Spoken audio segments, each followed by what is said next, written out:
ಕಂಚಿ ಪರಮಾಚಾರ್ಯರು ವೀರಮಾತ ಅಂತ ಒಂದು ಪ್ರಶಸ್ತಿ ಕೊಟ್ಟು ಸನ್ಮಾನ ಮಾಡ್ತಾಯಿದ್ರು.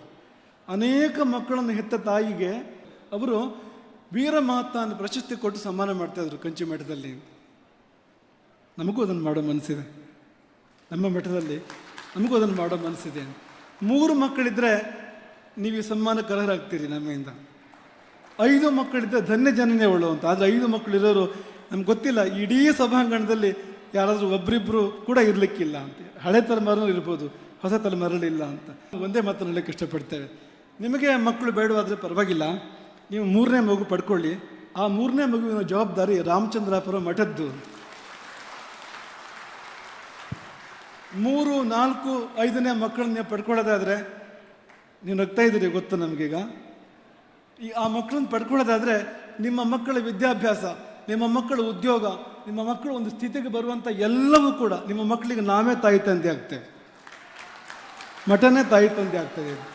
ಮಕ್ಕಳನ್ನು ಪಡ್ಕೊಳ್ಳಿ.